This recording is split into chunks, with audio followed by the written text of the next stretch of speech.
What return assumptions do you personally use for all the asset classes like equity, debt, gold, international investment? So I do not use a blanket 12%. I am going to get beaten up for actually saying this. So gold, I assume 4% post-tax returns. Silver, the same. Shouldn't someone be investing in international equities right now? What is the return assumption that you're taking? What's the risk that you convey to the investors? I know you disagree.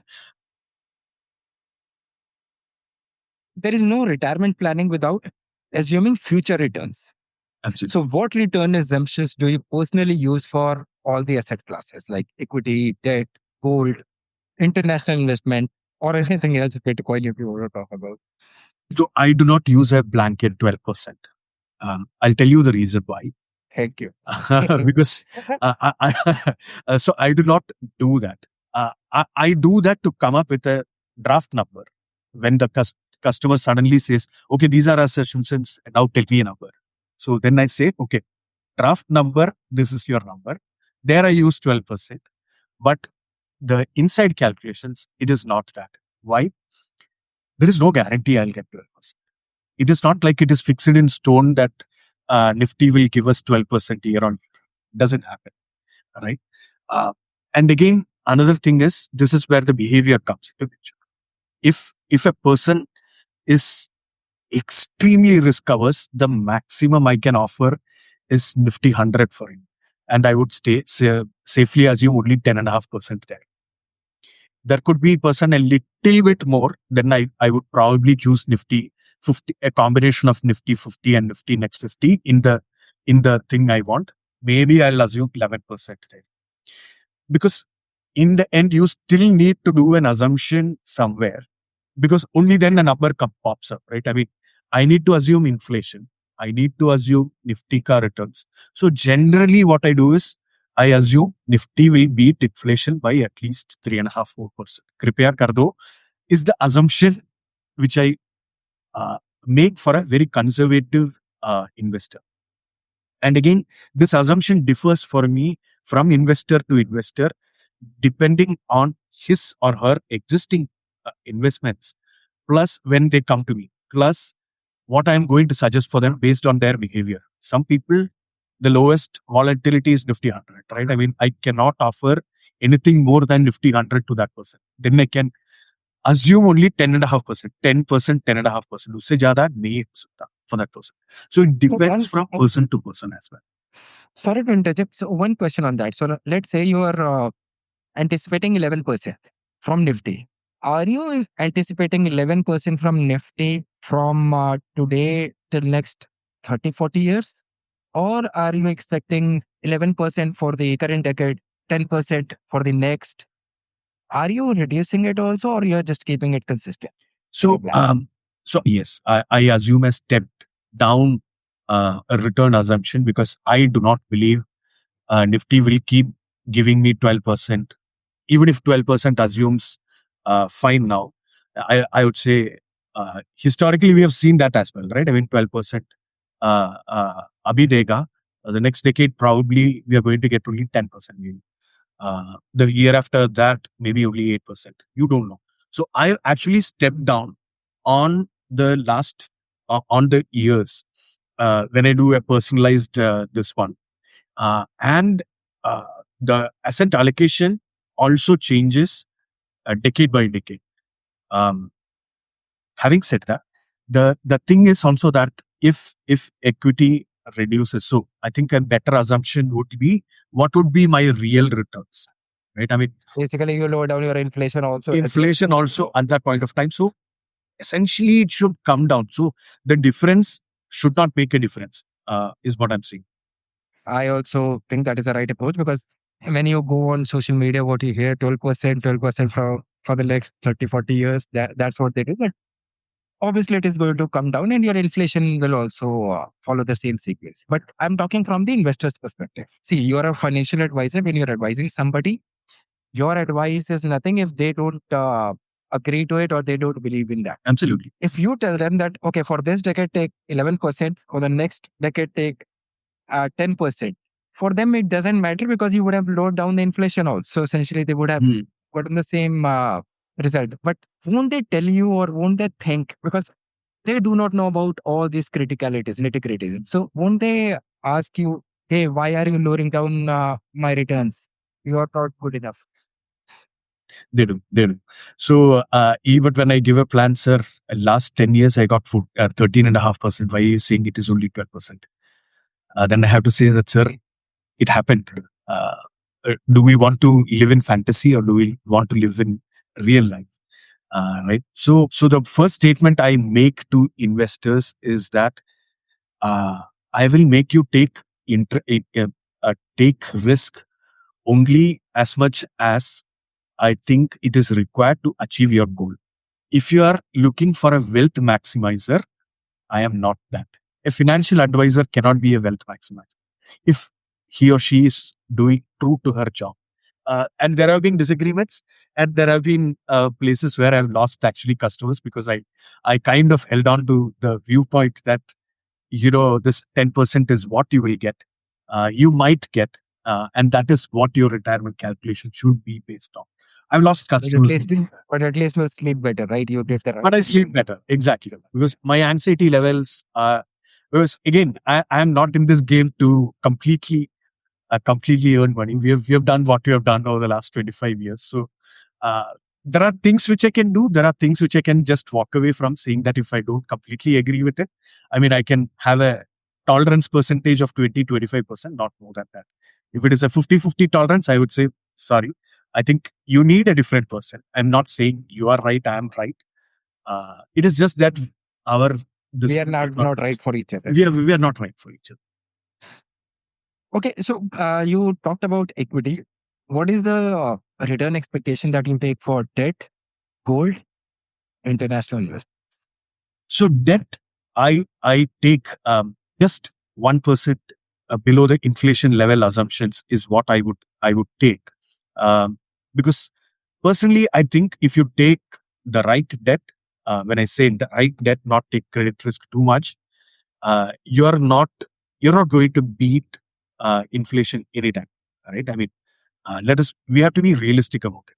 So I always peg it to the inflation which I assumed for that decade, and then 1% or 0.5% lower than that. So if my assumption is 7%, I say 6.5%. Because you are never going post tax or pre-tax? Pre-tax. And it is extremely conservative. And within that, what I try to do is I try to do a ladder, right? I mean, it is I can't ask client to put for 5 years of initial retirement money entirely into liquid fund. So I will do a step. I do something called a cash flow laddering, or so initial 2 years in liquid, 1 year in short term, 1 year in medium term, and preferably I have got hold of this guy a little while back, and I asked him to do also PPF, which will mature at this point of time because you get 7.1% after tax. Extremely conservative estimates. Sometimes I have fight over that also with the customers, but in the end we agree. So be careful with what you're taking. Okay, thank you for explaining debt returns. What about gold and international investment? Okay, I am going to get beaten up for actually saying this. So gold, I assume 4% post-tax returns. Silver, the same. And yeah, I think So see, first thing is will not get beaten up. My viewers are really, really mature now. I don't get bad comments also on my videos. Oh, nice. Yeah. So my assumption is, so I was trying to qualify it in all ways possible. I don't have to do that. I can be, and so I do 4%. I do not do anything more than that. The moment you say 4%, that is going to raise some eyebrows. Even if you look at rupee depreciation, it is going to give 4%, going by the history, right? 3 to 4% is what you're going to get. So basically, what you are assuming is zero returns from gold. Actually, yes. That is how I came up with this 4%. The reason I have gold in my portfolio is protect my currency depreciation.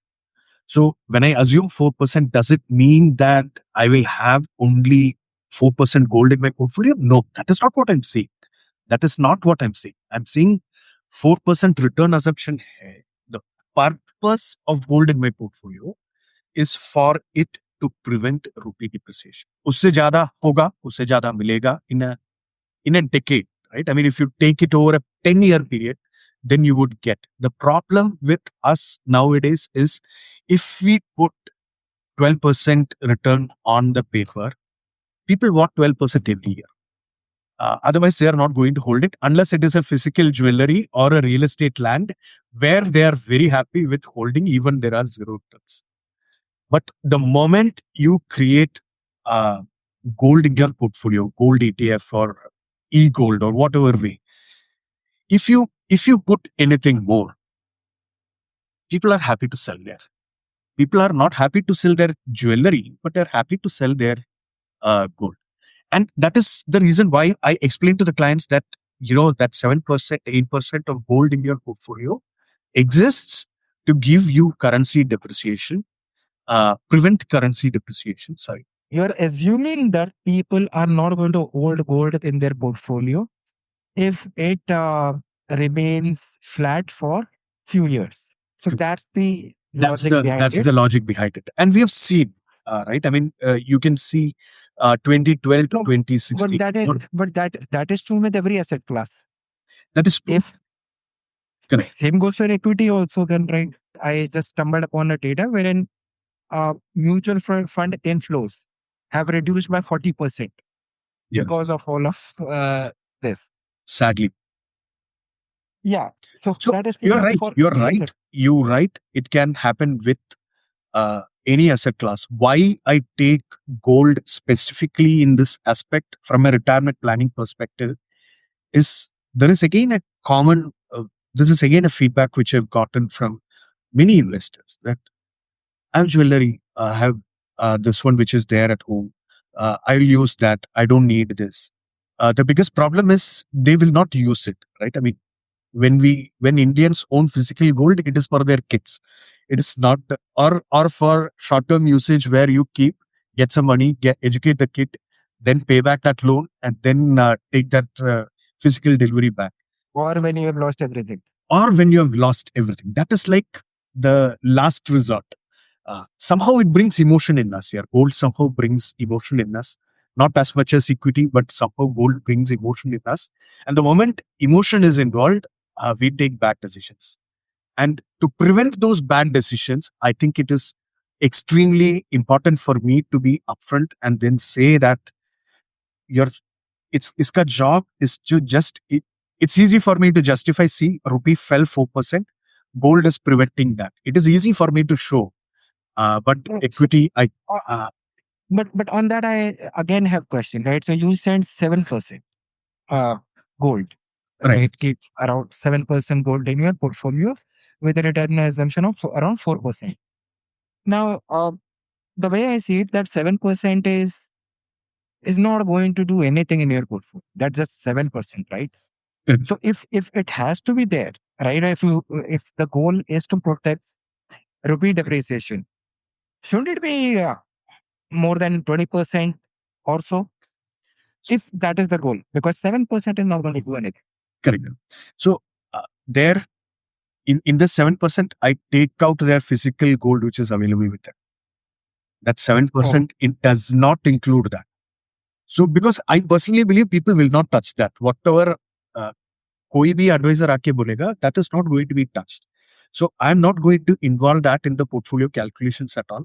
I do in the net worth calculations, but I don't include it in the retirement planning because my wife says it is for my son. This is purely from investable, tradable angle I'm talking about, this 7%. And that by itself is stretching a bit because people want to reduce it. Okay. Next question is on international investments. So as we were discussing, right, whatever is in the limelight, just don't follow it, and you'll be golden. Yep. But then people are people, right? They are going to do things. So right now, everyone is talking about US investments, international investments. I don't know what that happened in 2040, 30. Where were these people? But anyway, so the question is, should someone be investing in international equities right now? That's the first question. Second is, what is the return assumption that you're taking? Third, what's the risk? I'm talking about downside risk that you convey to the investors that if you're getting into this at this moment, be prepared for this. Hmm. I'm sure these are relevant questions that must be there, Absolutely, right? absolutely. I've had so again let us go one by one, right? I mean, so first thing, should you invest in US markets? Yes, in moderation. Right. I know you disagree. I know you disagree. Uh, so I think we had that conversation, right? I mean, so in general, it is very logical to think, to look at it and then say it is expensive. It is right now very expensive, and it is madness which is happening. To just take a step back, if you just take S&P 500, which is like the 500 top companies of the US, you take out the semiconductor companies, uh, you take out the Nvidias, the Broadcoms of the world. You take that out. S&P actually has been going down. People don't say this. S&P has actually been going down. It has behaved exactly like how Nifty 50 behaved in the last 2 years. S&P 500 will make a turnaround there. It might not be dependent on the magnificent seven or mangoes as they call it right now. There will be a turnaround. So yes, I think in moderation, it is still good thing to invest, provided you have at least a 7 year. So at least one cycle. So assume the cycle is going to come now, where there can be a crash and then it comes back. A 7 year view is at least required for international investment, right? And I wouldn't On that, yeah, no, so on that question, right, that the other companies are not doing that great and that there is going to be a turnaround. So I went through that data. But when you think about a normal Joe investing, they are going to pick some kind of index. Let's say they pick S&P 500 index, and then most of the people are going to pick Nasdaq because that has given high returns. So somebody goes into Nasdaq, even if those companies haven't performed, it is not going to be such that there is a crash in the top 10 and suddenly there is a turnaround in the other one, right? Usually, investors are going to probably go to different countries. And when you are talking about valuations, when I'm talking about US being super expensive right now, I'm also talking about valuation of all those 100 stocks. Mm. So even if those companies are, you're finding them cheap, if you're going and individually finding them, great, go ahead, do it. But most of the people are not going to do it. yeah. How do you handle that? So the simplest way, the first thing is to tell people the benefit of investing in an equal weighted index fund. Its returns are significant, might be in the long run, in the short run, significantly lower because it will, if it's a Nasdaq 100 equal weighted index fund, it will only allocate 1% to Nvidia. It will allocate only 1% to Broadcom. Uh, Sorry, I'm interrupting you here. yeah. I see you're talking about equal weighted, right?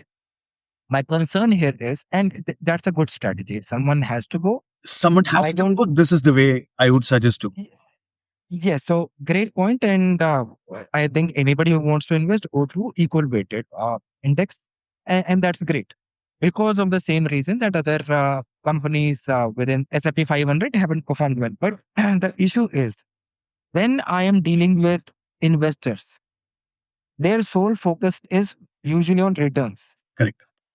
And you advocating equal weighted, next 6 months, they'll see that what are you talking about? All these AI stocks did very well, and you are getting me to invest just 1% in all these. Correct. I'll fire you as my financial advisor. Has happened. But- Has happened. Oh, eh, has happened. So so would it people is see? You're talking to me and you are having this conversation. We'll agree, right? We are on the same wavelength. correct. But then when you're suggesting this to other people, you're saying with the intent of doing good for them. But when they think that, hey, my friend Prashant is getting 19% return. I am still stuck at 7%. And month on month, the same thing is happening. What do you think? What would they think about you? So that is a risk. That is a risk which you as a financial advisor always will have, right? There is always going to. I mean, I can come now and then say, see, Brazil returned uh, the highest last year. I can make a post-mortem statement. If 2 years back, did I have the capability to go and say that Brazil is going to return the highest? No. So what is a learning for me from that? There are many markets. It is not just Nasdaq 100, and you should somehow get exposure to all these markets. So what is it that I generally advise, right? I mean, if somebody wants to do international investment, don't pick just US. At least try to pick the whole market index fund, which is there are many ways to do that. You can But again, 65% will still be US. So that the problem is that 60, if you go for that MSCI a world index Index. ETF, you get 65%. So what I typically do is there is something called VOOC, which gives me US. Then there is something called VEA, which gives me entire Euro, ex-US, developed markets except US. Then there is something called VWO, which is emerging market. So what I suggest people to do is just get these two. Guess these three. 33% in each. You're getting a world market exposure. Um, any country can do. I am not stating this because this is the maximum return it can produce, but it will produce the best risk adjusted return. It will give you the best return for each risk you are actually taking. And that is what I talk to them. Saying that, see, I'm trying to lessen your risk. Is there a way to maximize return? It might be there, but I don't know what it is. But this, if you keep doing it for continuously for 7 years, it will give you 8-10% in USD returns. And that can translate, that has the potential to translate into 14% in INR returns. No, fair point. Just a couple of questions on that.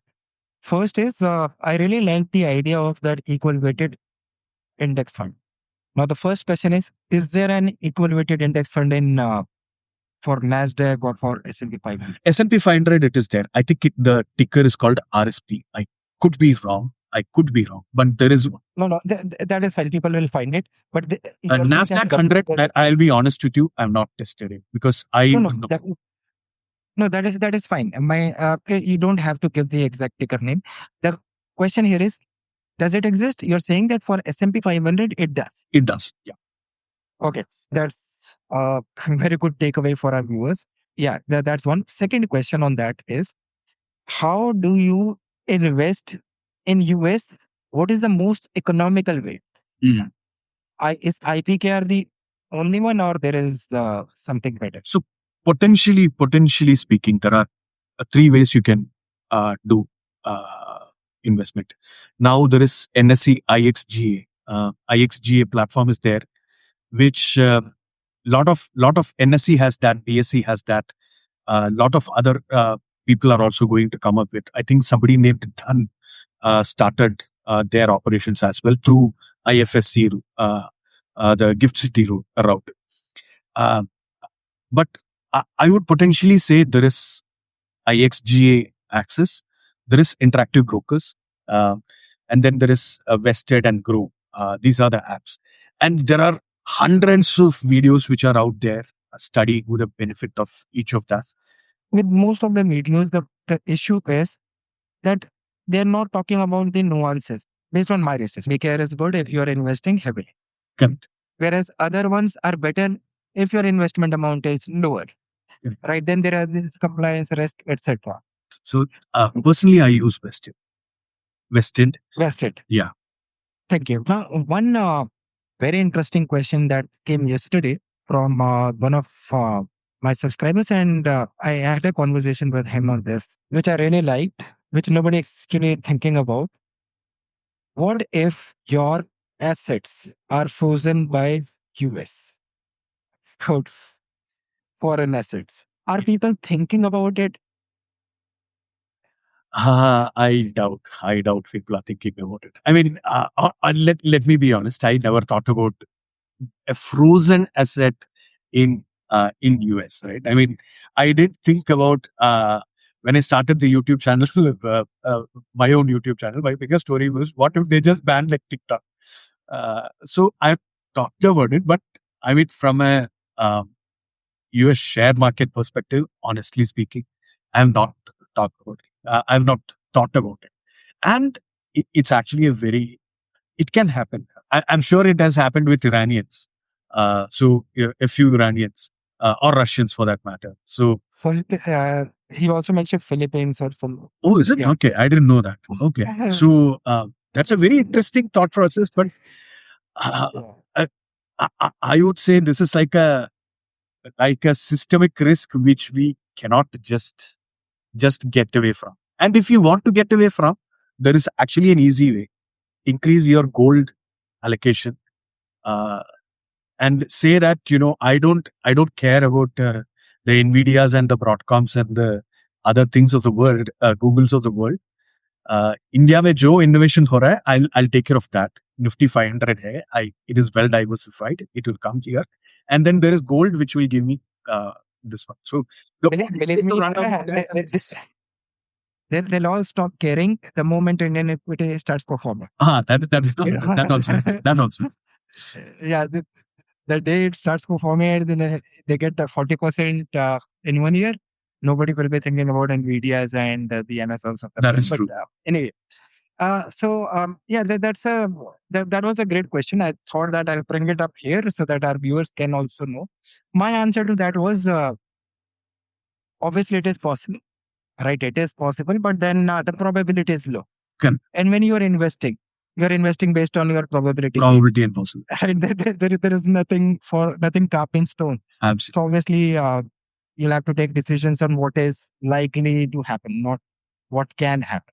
So that is on international investments. I think we did talk a lot about international investments.